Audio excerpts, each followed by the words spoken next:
റോമലേഖനം 12-ാം അധ്യായത്തിൻ്റെ 1-ാം വാക്യം.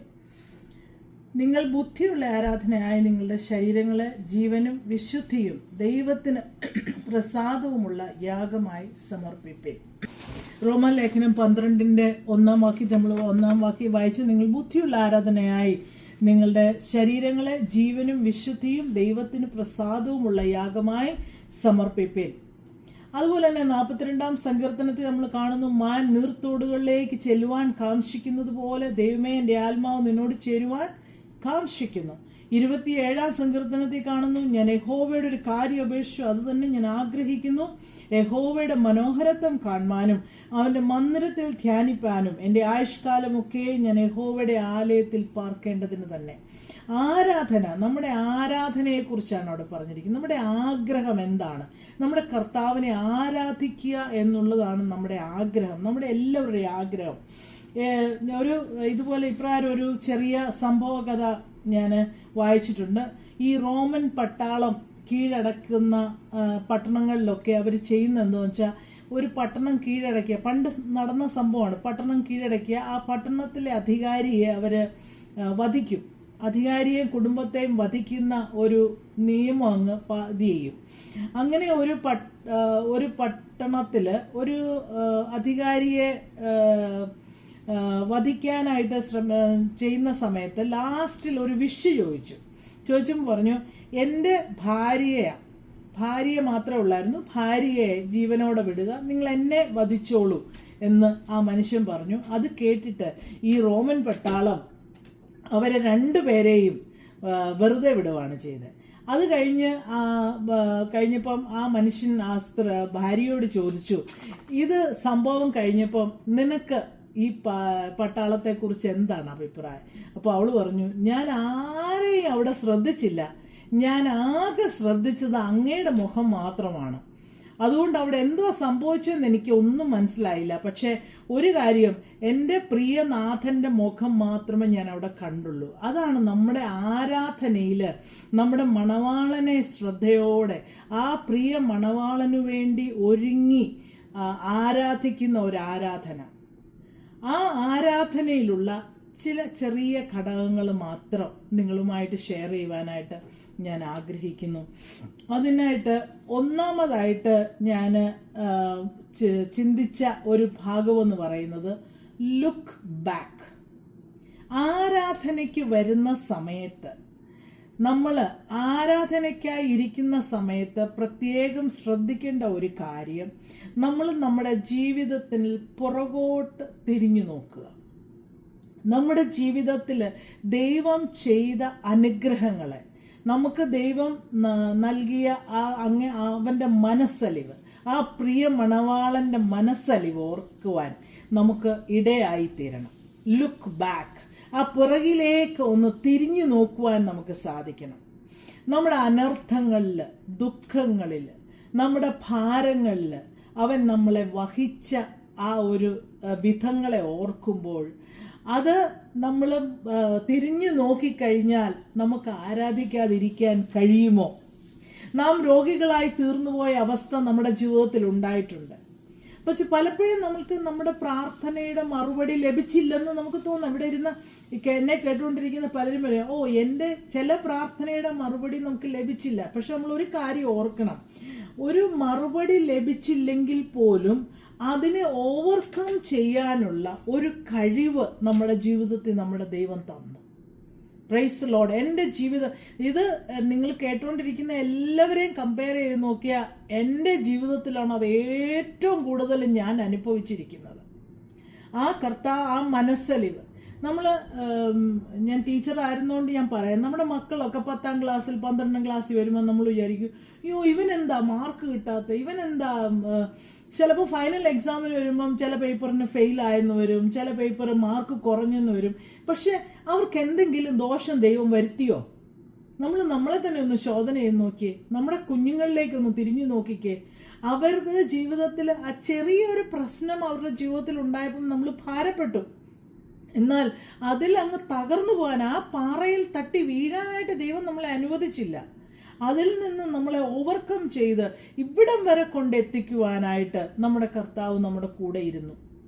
നമ്മുടെ വേദനയിൽ നമ്മളൊരു ചെറിയൊരു ഈയിടെ ഒരു JCBയുടെ ഇത് ഓർത്ത ഒരു കാര്യമാണ്. ഒരു പാറയുടെ അടുക്കൽ ഒരു കുട്ടി വന്ന് നിൽക്കുക. ആ കുഞ്ഞിന് അപ്പുറത്തോട്ട് കടക്കാൻ പറ്റത്തില്ല. ഇപ്പൊ ഈ JCBയുടെ കൈ കൊണ്ടുവന്ന് ആ കുഞ്ഞിനെ അതിനകത്തോട്ട് ഇരുത്തിയിട്ട് ആ പാറയുടെ അപ്പുറത്ത് കയറ്റുന്ന ഒരു പിക്ചർ ഞാൻ ഇങ്ങനെ ഒരു ഇത് കണ്ടു, ഒരു കാർട്ടൂൺ പിക്ചർ പോലെ. അപ്പൊ ഞാൻ ഇത് ഇങ്ങനെ പ്രിപ്പയർ ചെയ്തപ്പോൾ ഞാൻ പെട്ടെന്ന് അത് മനസ്സിൽ വിചാരിച്ചു, നമ്മുടെ ജീവിതത്തിലെ വലിയ പാറക്കെട്ടിന്റെ ആ പ്രയാസത്തിന്റെ, പ്രതികൂലത്തിന്റെ, അനർത്ഥത്തിന്റെ മുൻപിൽ നമ്മൾ വന്ന് നിൽക്കുമ്പോൾ ഈ കരം, ദൈവത്തിന്റെ കരം, നമ്മൾ അങ്ങനെ ഒന്ന് കമ്പയർ ചെയ്ത് നോക്കിയാൽ ദൈവത്തിന്റെ കരം കരത്തിലോട്ട് നമ്മളെ ഇരുത്തി അതിൽ നിന്ന് ഓവർകം ചെയ്യുവാനായിട്ട് നമ്മളെ ദൈവം സഹായിച്ചില്ലേ? അത് എത്ര സംഭവങ്ങൾ ജീവിതത്തിൽ വന്നിരിക്കുന്നു, പ്രയാസങ്ങൾ ജീവിതത്തിൽ വന്നിരിക്കുന്നു. അത് ശരിക്കും പറഞ്ഞു കഴിഞ്ഞാൽ ഞാൻ അനുഭവിച്ച് ഇവിടെ വരെ എത്തിയ വ്യക്തിയാണ്. അതുകൊണ്ടാണ് ഞാൻ പറയുന്നത്, പ്രയാസങ്ങളിലൊക്കെ ഞാൻ പലപ്പോഴും വിചാരിച്ചിട്ടുണ്ട്, ദൈവം എന്താ ഈ മറുപടി ലഭിക്കാത്ത, പല പ്രാർത്ഥനയുടെ കാര്യങ്ങൾ പലപ്പോഴും എന്താ മറുപടി ലഭിക്കാത്തതെന്ന് ഞാൻ വിചാരിച്ചിട്ടുണ്ട്. പക്ഷെ ഇപ്പം വിചാരിക്കുന്നത് അതിനേക്കാൾ കൂടുതൽ ദൈവം തരാൻ വേണ്ടി അതിൻ്റെ മറുപടി എനിക്ക് തന്നില്ല, അതിനേക്കാൾ നല്ല ഇതിലേക്ക് എന്നെ കൊണ്ടുവരാൻ വേണ്ടി ആ മറുപടി തരാതെ വേറെ രീതിയിൽ, അതാണ് ദൈവത്തിൻ്റെ സ്നേഹം, ആ ദൈവത്തിൻ്റെ കൃപ. അത് ഓർക്കുമ്പോൾ നമുക്ക് ആരാധിക്കാതിരിക്കാൻ കഴിയുമോ? ഞാനൊരു ചെറിയ പാട്ടിൻ്റെ ശരണം പാടിക്കോട്ടെ. എത്രയോ പ്രാവശ്യമെൻ പ്രാണൻ പോകാമായിരുന്നു,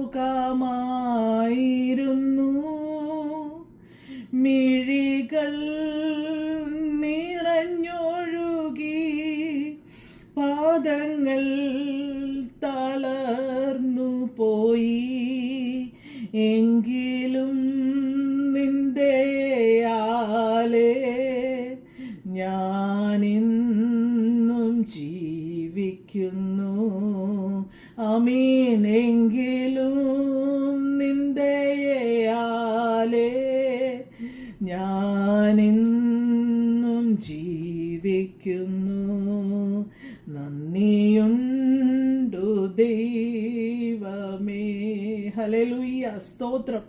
ദൈവം ചെയ്ത നന്മകളെ കുറിച്ച് ഓർക്കുമ്പോൾ നമ്മുടെ കണ്ണ് നിറഞ്ഞൊഴുകുന്ന അവസ്ഥകൾ നമ്മുടെ ജീവിതത്തിൽ പലപ്പോഴും ഉണ്ടാകാറില്ല. ഞാൻ എപ്പോഴും പല പ്രാവശ്യം പാടിക്കൊണ്ട് നടക്കുന്ന പാട്ടാണിത്. അവിടെയൊക്കെ നന്ദിയല്ലാതെ നമുക്ക് എന്ത് ചെയ്യാൻ കഴിയും? നമ്മൾ ആരാധിക്കുകയല്ലാതെ, ദൈവത്തെ പാടി സ്തുതിക്കുകയല്ലാതെ, ദൈവത്തെ ആരാധിക്കുകയല്ലാതെ എന്താണ് നമുക്ക് ദൈവത്തിന് തിരിച്ചു കൊടുക്കാൻ കഴിയുന്നത്? നമ്മൾ പാപം ചെയ്ത് നമ്മുടെ ദൈവ തേജസ് നഷ്ടപ്പെട്ട നമ്മളെ വീണ്ടെടുക്കാനായിട്ട് ഈ ലോകത്തിലേക്ക് വന്ന ക്രിസ്തു, ആ ക്രിസ്തു അനുഭവിച്ച വേദനകളെ ഓർക്കുമ്പോൾ എബ്രായ ലേഖനത്തിൽ പറയുന്നുണ്ട്, നമുക്ക് തുല്യമായി എല്ലാത്തിലും പരീക്ഷിക്കപ്പെട്ടവനാണ് നമ്മുടെ കർത്താവ്. സകല വേദന അനുഭവിച്ചവനാണ്. എന്നാൽ പാപം ഒഴികെ സകലത്തിലും നമ്മൾ പാപം ചെയ്തു. പക്ഷെ എന്നാൽ കർത്താവായ യേശുക്രിസ്തു പാപം ചെയ്യാതെ നമ്മളെക്കാൾ വേദന അനുഭവിച്ചു. അപ്പോൾ അവന് നമ്മുടെ വേദന അറിയാം. അങ്ങനെ വേദനയിലൂടെ, ഭാരത്തിലൂടെ, പ്രയാസത്തിലൂടെ കടന്ന് അതിനെ ഓവർകം ചെയ്ത നമുക്ക് ആരാധിക്കാതിരിക്കാൻ കഴിയുമോ? അതാണ് ഒന്നാമത് ഞാൻ ചിന്തിച്ച കാര്യം. അതിനകത്ത് നോഹയെക്കുറിച്ച് നോക്കുമ്പം ആ ഉൽപ്പത്തി പുസ്തകം 8-ാം അധ്യായത്തിൻ്റെ ലാസ്റ്റ് വാക്യത്തിൽ 40 രാവും 40 പകലും മഴ പെയ്തു, 150 ദിവസത്തോളം ഭൂമിയിൽ വെള്ളം പൊങ്ങിക്കൊണ്ടിരുന്നെന്നാണ് പറഞ്ഞത്. അത് കഴിഞ്ഞപ്പം ദൈവം നോഹയെ ഓർത്തു. അപ്പം ആ വെള്ളം താണു, അത് ഉണങ്ങിയ നിലമായി തീർന്നു. അരാറാത്ത് പർവ്വതത്തിൽ നോഹയുടെ പെട്ടകം ഉറച്ചു. അതിനുശേഷം നോഹ പുറത്തിറങ്ങിയപ്പം ആദ്യം ചെയ്ത കാര്യം എന്താണ്? അവൻ യഹോവയ്ക്ക് യാഗം കഴിക്കുന്നു, ഹോമയാഗം കഴിക്കുന്നു. ആ ഹോമയാഗം, ആ സൗരഭ്യവാസന മണത്തിട്ട് ദൈവം അനുഗ്രഹിക്കുക ചെയ്യുന്നത്. ദൈവം പറയുന്നു, ഇനിയും മനുഷ്യൻ ബുദ്ധികേടുള്ളവനാണ്, പാപം ചെയ്യുന്നവനാണ് എങ്കിൽ പോലും ഞാൻ ഇങ്ങനെ ഇനി ഒരിക്കലും ജനത്തെ നശിപ്പിക്കുകയില്ലെന്ന് അവിടെ ദൈവം പറയുന്നു. അത് എന്തുകൊണ്ടാണ്? ആ നോഹയുടെ ആ നന്ദി. ഇത്രയും പ്രശ്നങ്ങൾ വന്നു, ലോകം മുഴുവൻ നശിച്ചപ്പോഴും ആ പെട്ടകത്തിനുള്ളിലാക്കി ആ നോഹയും കുടുംബത്തെയും ദൈവം മറച്ച ആ കൃപയെ ഓർക്കുമ്പോൾ നോഹയ്ക്ക് ആരാധിക്കാതിരിക്കാൻ കഴിയില്ല. അതുപോലെ വേറൊരു ഉദാഹരണം കൂടെ പറഞ്ഞാൽ, ദാവീദിനെ കുറിച്ച് നോക്കിയാൽ 2 ശമൂവേൽ 6:14 ദാവീദ് യഹോവയുടെ രാജാവായതിനു ശേഷം യഹോവയുടെ പെട്ടകം ഓബേദേദോമിന്റെ ഭവനത്തിൽ നിന്ന് ദാവീദിന്റെ നഗരത്തിലേക്ക് കൊണ്ടുവരുന്ന ആ ഒരു രീതി, അവിടെ ആ പെട്ടകത്തിന് മുൻപിൽ, യഹോവയുടെ പെട്ടകത്തിന് മുൻപിൽ ദാവീദ് നൃത്തം ചെയ്താണ് ദൈവത്തെ ആരാധിക്കുന്നത്. ആ ഒരു രാജാവാണെന്ന് ഓർക്കണം, ഒരു രാജ്യത്തിന്റെ രാജാവാണ്. അവനാണ് ഇങ്ങനെ പെട്ടകത്തിന് മുൻപിൽ, യഹോവയുടെ നിയമപ്പെട്ടകത്തിന് മുൻപിൽ നൃത്തം ചെയ്ത് ദൈവത്തെ ആരാധിക്കുന്നത്. ആ ദൈവത്തെ അത് നമ്മളൊന്ന് ആലോചിച്ച് നോക്കിക്കേ.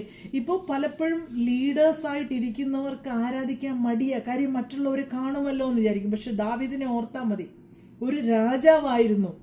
അവിടെ നമ്മൾ കാണുന്നത് മീഖള് ദാവീദിനെ നോക്കി ദാവീദിനെ നിന്ദിച്ചു. ആ സമയത്ത് ദാവീദ് മീഖളിനോട് പറയുന്ന ആ വാക്യം അതെന്നും ഞാൻ ചിന്തിക്കാറുണ്ട്. 2 ശമൂവേൽ 6:21 പറയുന്നത്, യഹോവയുടെ ജനമായ ഇസ്രായേലിന് പ്രഭുവായി നിയമിപ്പാൻ തക്കവണ്ണം നിന്റെ അപ്പനിലും അവന്റെ സകല ഗൃഹത്തിലുപരിയായി എന്നെ തെരഞ്ഞെടുത്തിരിക്കുന്ന യഹോവയുടെ മുൻപാകെ, അതെ യഹോവയുടെ മുൻപാകെ ഞാൻ നൃത്തം ചെയ്യും. അതായത് ദാവീദ് പറയുന്നുണ്ടോ, ഞാൻ ഇനിയും നൃത്തം ചെയ്യും. കാര്യം എന്താണ്? എന്തെല്ലാം പ്രതികൂലങ്ങളിലൂടെ ദാവീദ് കടന്നുപോയി, എന്തെല്ലാം പ്രശ്നങ്ങളിലൂടെ, മരണത്തിന്റെ താഴ്വരയിൽ മരിക്കുമെന്ന് വിചാരിച്ച സംഭവങ്ങൾ പലതും ദാവീദിന്റെ ജീവിതത്തിൽ. ശൗല് കൊല്ലുവാൻ നടന്നതാണ്. എന്നാൽ ആ ശൗലിന്റെ കുടുംബത്തെക്കാൾ ഉപരിയായി ദൈവം ദാവീദിനെ ഉയർത്തി ആ ശൗലിന്റെ ആ സ്ഥാനം ദൈവം കൊടുത്തെങ്കിൽ ദാവീദിന് നൃത്തം ചെയ്യാതിരിക്കുമോ? നാം നമ്മെ തന്നെ ഒന്ന് പുറകോട്ട് തിരിഞ്ഞു നോക്കിക്കേ. ഈ നോഹയെ പോലെ നമ്മളെ എത്ര അത്ഭുതകരമായി അവൻ്റെ പെട്ടകത്തിനുള്ളിലാക്കി നമ്മളെ മറച്ചു. ദാവീദിനെ പോലെ നമ്മളെ എത്ര അത്ഭുതകരമായി ആ ജനത്തെ നയിപ്പാൻ നമ്മളെ കൊണ്ടുവന്ന് എത്തിച്ചു. ഞാൻ പലപ്പോഴും വിചാരിക്കും, നമുക്കൊക്കെ ലഭിക്കുന്നത് നമ്മുടെ കഴിവ് കൊണ്ടല്ല. ഞാൻ അവിടെ ഹെഡ് മിസ്ട്രസ് ആയിട്ടിരുന്നെന്ന് പറഞ്ഞു. ഇപ്പം ഞാൻ ടീച്ചറൊന്നും അല്ല. പക്ഷെ ഞാൻ അന്നൊക്കെ ഓർക്കുമായിരുന്നു, എന്ത് കഴിവുണ്ടായിട്ടാണ് എന്നെ കൊണ്ടിരുത്തിയത്. എൻ്റെ ദൈവത്തിൻ്റെ കൃപ. വേറെ പലരെയും അവിടെ തഴഞ്ഞിട്ടാണ് നമ്മളെ ദൈവം കൊണ്ടിരുത്തിയിരിക്കുന്നത്. എന്താണ് ദൈവത്തിൻ്റെ കൃപ? ആ കൃപകളെ ഓർക്കുമ്പോൾ ദൈവത്തെ നമ്മൾ സ്തുതിക്കാതിരിക്കാൻ കഴിയുമോ?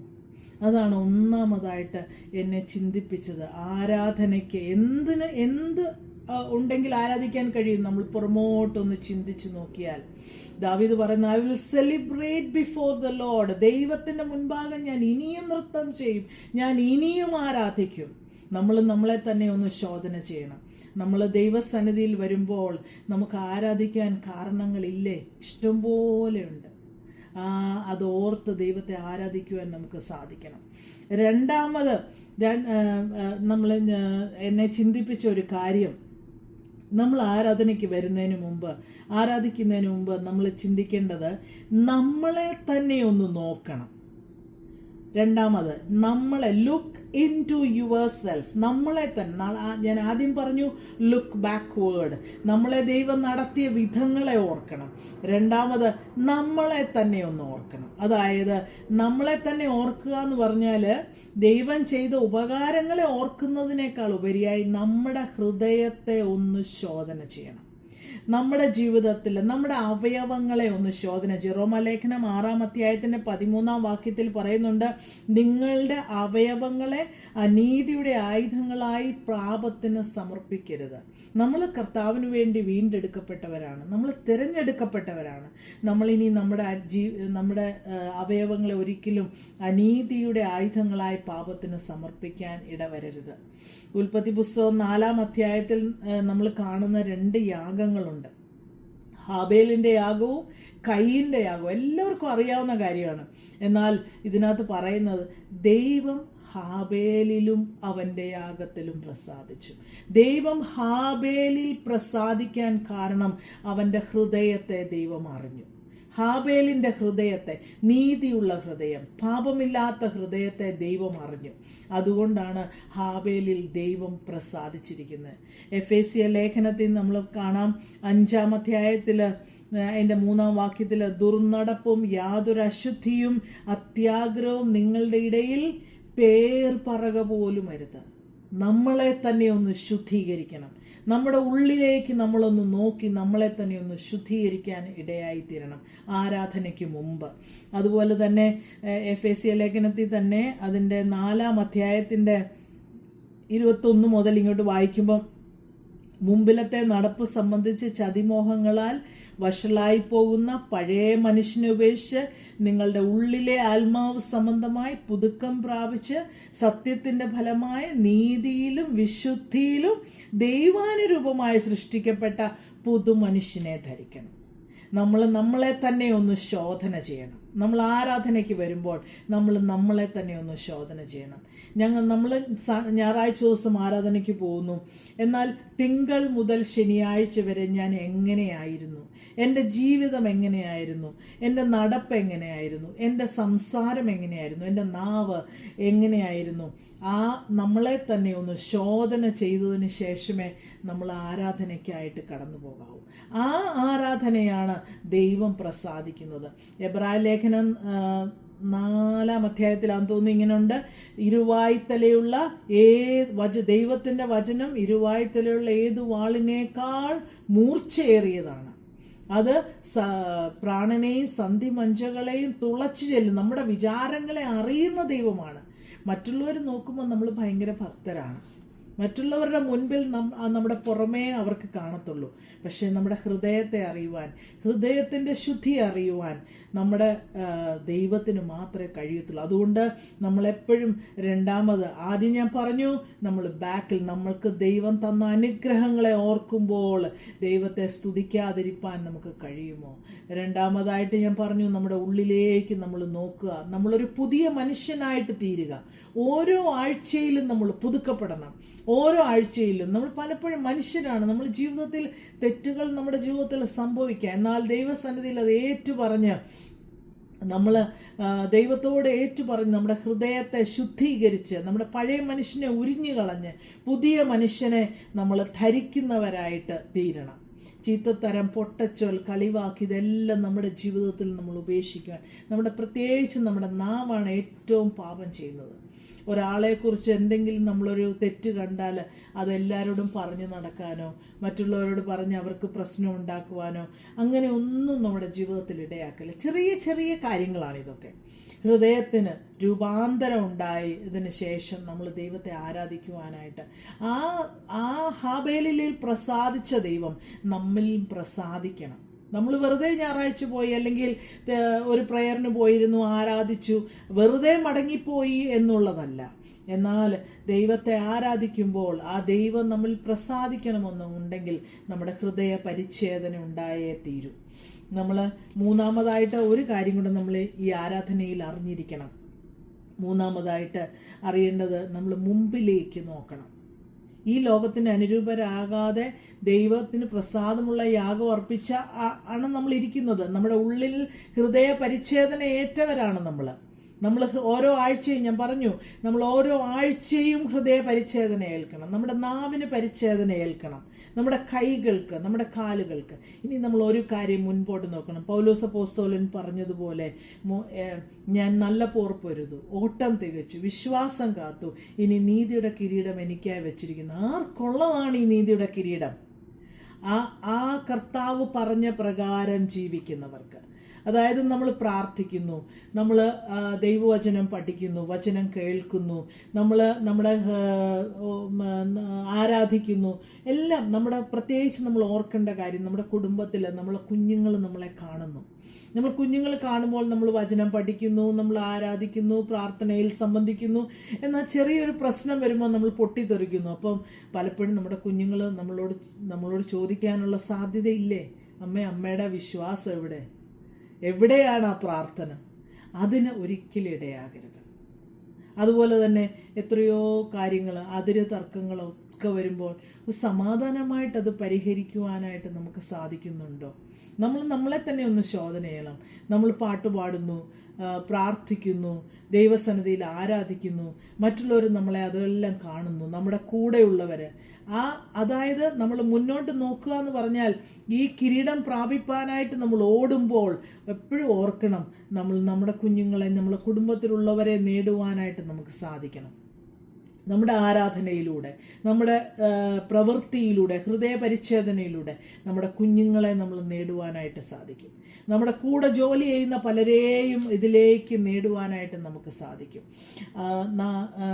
നമ്മുടെ ജീവിതത്തിൽ ഈ പൗലോസ് അപ്പോസ്തലൻ പറഞ്ഞതുപോലെ ഈ നിത്യത അവകാശമാക്കുവാനായിട്ട് നമുക്ക് ഓടുവാനായിട്ട്, ആരാധനയിൽ വിശുദ്ധിയോടെ കർത്താവിനെ ആരാധിച്ച് ജീവിപ്പാൻ, ഹാബേലിനെ പോലെ ഹാബേലിലും അവൻ്റെ യാഗത്തിലും ദൈവം പ്രസാദിച്ചെന്ന് പറയുന്നത് പോലെ ദൈവം നമ്മളോട് പറയാനിടയാകണം. നമ്മളോട് പേര് ചൊല്ലി, നമ്മളെ പേരറിയുന്ന കർത്താവാണ്. നമ്മളോട് പറയണം, സൂസനിലും അവളുടെ യാഗത്തിലും അവളുടെ സ്തോത്രത്തിലും ഞാൻ പ്രസാദിച്ചിരിക്കുന്നു, അവളുടെ പാട്ടിൽ ഞാൻ പ്രസാദിച്ചിരിക്കുന്നു, അവളുടെ പ്രാർത്ഥനയിൽ ഞാൻ പ്രസാദിച്ചു. അത് പറയണം. ദൈവം അത് പറയണമെന്നുണ്ടെങ്കിൽ എന്തായിരിക്കണം?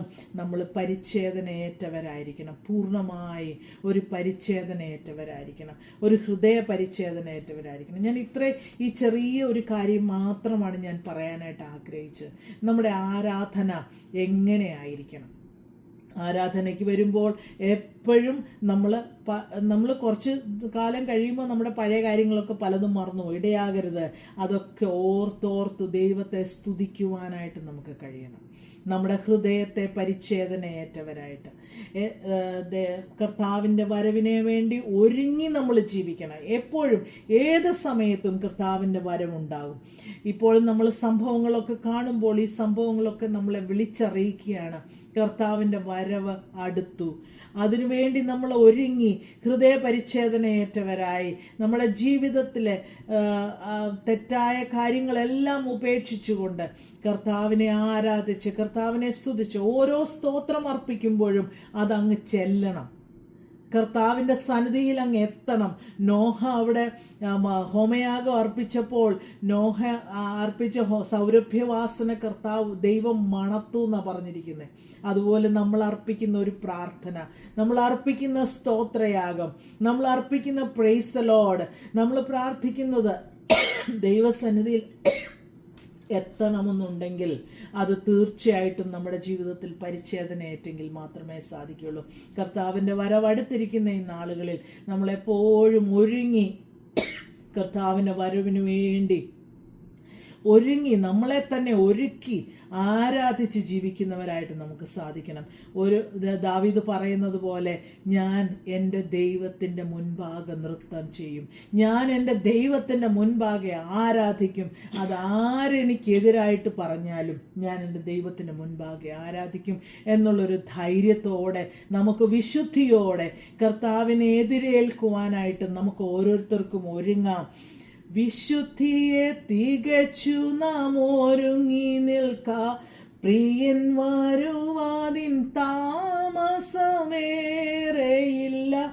തൻ്റെ വാഗ്ദത്തങ്ങൾ പലതും നീരാവേറും ഒരുങ്ങിടാം. തൻ്റെ വാഗ്ദത്തങ്ങൾ പലതും നീരാവേറും ഒരുങ്ങിടാം. ഒരു നിമിഷം കൂടെ ഞാനൊന്ന് പ്രാർത്ഥിച്ച് ഞാൻ അവസാനിപ്പിക്കാം. ഞങ്ങളെ സ്നേഹിക്കുന്ന ദൈവമേ, ഞങ്ങളുടെ സ്വർഗീയ പിതാവേ, അങ്ങയുടെ സന്നിധിയിൽ ഇരിപ്പാനും വചനത്തിൽ നിന്ന് ഞങ്ങൾ ഒരുമിച്ച് കർത്താവെ പഠിക്കുവാനും ഞങ്ങളുടെ ജീവിതത്തിൽ തന്ന കൃപയ്ക്കായിട്ട് സ്തോത്രം ചെയ്യുന്നു. കർത്താവെ, അടിയന് ഒരു കഴിവുമില്ല, എന്നാൽ എൻ്റെ ദൈവം ഇവിടെ കൊണ്ട് നിർത്തിയിരിക്കുന്നത് ദൈവത്തിൻ്റെ കൃപ ഒന്നു മാത്രമാണ്. ദാവീദ് പറഞ്ഞതുപോലെ കർത്താവ് ദൈവത്തിൻ്റെ കൃപ കൊണ്ടാണ് ഞങ്ങൾ ഈ സ്ഥാനത്ത് വന്ന് നിൽക്കുന്നത്. ഞങ്ങളെ ഓരോരുത്തരെയും അങ്ങ് മാനിച്ച കൃപയ്ക്കായിട്ട് സ്തോത്രം. ഞങ്ങളുടെ ഞങ്ങളുടെ അനർത്ഥങ്ങളിൽ കർത്താവെ ആ പെട്ടകത്തിനുള്ളിലാക്കി ആ രക്തവളപ്പിൽ ഞങ്ങളെ ഓരോരുത്തരെയും മറച്ച കൃപയ്ക്കായിട്ട് സ്തോത്രം. Hallelujah, hallelujah. ഞങ്ങൾ അങ്ങയെ സ്തുതിക്കുന്നു അപ്പാ, അങ്ങയെ മഹത്വപ്പെടുത്തുന്നു അപ്പാ. അങ്ങയുടെ സന്നിധിയിൽ ഞങ്ങളുടെ ഹോമയാഗങ്ങളെ കർത്താവെ, ഞങ്ങളുടെ യാഗം ഞങ്ങൾ അർപ്പിക്കുമ്പോൾ അത് അങ്ങ് സ്വീകരിക്കണമേ അപ്പാ. അങ്ങയുടെ സന്നിധി ഞങ്ങളെ തന്നെ പരിച്ഛേദനയേറ്റവരായി കർത്താവിനോട് ചേർന്ന് നടപ്പാൻ ദൈവം ഞങ്ങളെ ഓരോരുത്തരെയും സഹായിക്കണേ. തന്ന അവസരത്തിനായിട്ട് സ്തോത്രം അപ്പാ. ഞങ്ങളുടെ രോഗികളെ ഏൽപ്പിച്ച് പ്രാർത്ഥിക്കുന്നു കർത്താവെ, നിന്റെ കൃപയാൽ ഓരോരുത്തരെയും അങ്ങ് അനുഗ്രഹിക്കണം കർത്താവെ. കൃപ കൂടെ ഇരുന്ന് മാനിച്ചാട്ടെ. യേശുവിന്റെ നാമത്തിൽ അപേക്ഷിക്കുന്നു, കൃപയോടെ കേൾക്കണമേ.